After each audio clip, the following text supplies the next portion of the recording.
Hello friends, স্বাগত আপনাকে আজকের ভিডিওতে আমরা দেখব যে কিভাবে আপনি যে কোনো ইমেজকে ওয়ার্ডে কনভার্ট করতে পারেন, সেটা ওর 100% অ্যাকুরেসির সাথে।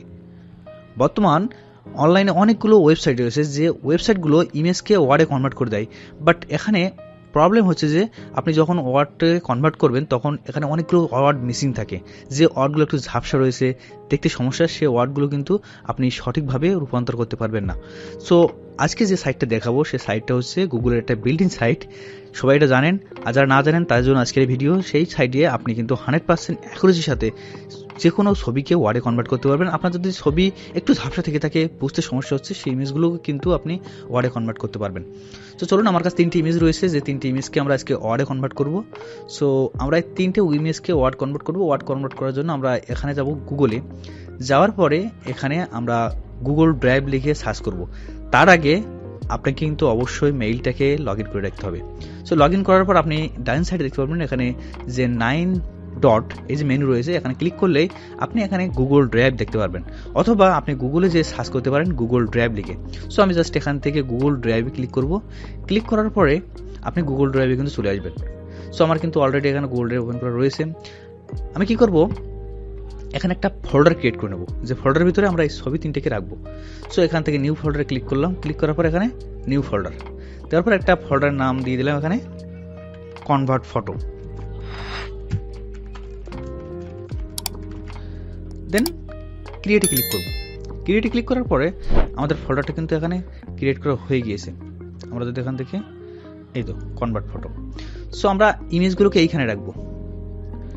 এই 3টে ইমেজকে সিলেক্ট করার পর ড্র্যাগ অ্যান্ড ড্রপ করে নিয়ে এসে আমরা জাস্ট এখানে ছেড়ে দেবো।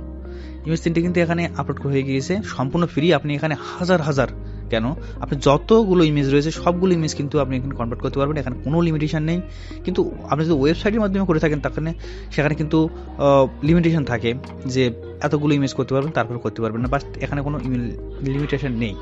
আমি কিন্তু এখানে প্রচুর কাজ করেছি, এখানে কোনো লিমিটেশন নেই, আর থাকার কথা নয় গুগলের। ওকে, সো ক্রস করে দিলাম। দেওয়ার পরে 3টে ইমেজকে আমরা ওয়ার্ডে কনভার্ট করব। সো জাস্ট এখানে যে ইমেজকে আপনি ওয়ার্ডে কনভার্ট করবেন সেই ইমেজের উপরে ক্লিক করবেন। ক্লিক করার পরে অর্থাৎ রাইট ক্লিক করবেন, ইমেজে রাইট ক্লিক করবেন। রাইট ক্লিক করার পরে জাস্ট এখানে দেখবেন ওপেন থেকে এখানে এসে গুগল ডক্স লেখা রয়েছে, জাস্ট আপনি এখানে ক্লিক করবেন। এখানে ক্লিক করার সাথে সাথে কিন্তু আপনার ওই ইমেজটা গুগল ডক্স ওপেন হবে নতুন একটা ট্যাবে। সো একটু সময় নেবে, নেওয়ার পর কিন্তু ইমেজটা ওয়ার্ডে কনভার্ট করে দিচ্ছে।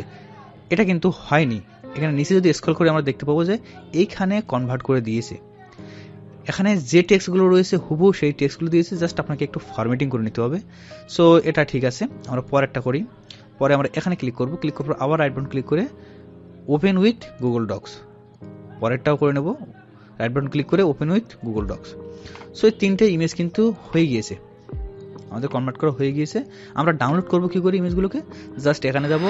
যাওয়ার পরে এই 3 ডটে ক্লিক করব। ক্লিক করার পরে জাস্ট এই ডাউনলোডে ক্লিক করব, তাহলে কিন্তু আমার ইমেজ ডাউনলোড করা হয়ে যাবে। সো আমরা একটা ইমেজ ডাউনলোড করে নিচ্ছি, ডাউনলোড হয়ে যাচ্ছে, ডাউনলোড কিন্তু হয়ে গিয়েছে। এখানে আমরা এখান থেকে ইমেজটাকে ওপেন করব, অর্থাৎ ফাইলটাকে ওপেন করব। এখন দেখব যে ফুল হাইলাইট এই ফাইলটা কতটা অ্যাকুরেসির সাথে আমাদেরকে ওয়ার্ডে কনভার্ট করে দিয়েছে।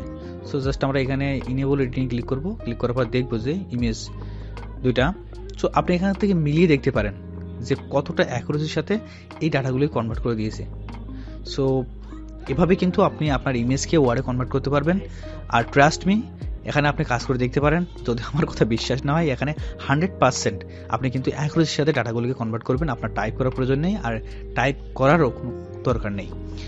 পরের ভিডিওতে আমরা দেখাবো যে কিভাবে আপনি মাইক্রোফোনের মাধ্যমে টাইপ করতে পারবেন আপনার যদি কোনো কিছু টাইপ করার প্রয়োজন হয়ে থাকে। সো ছোট একটা ভিডিও ছিল এটা, আশা করি ভালো লেগেছে। যদি ভালো লেগে থাকে লাইক করবেন। ফিরে আসবো পরের ভিডিওতে, ততক্ষণের জন্য বাই বাই অ্যান্ড টাটা।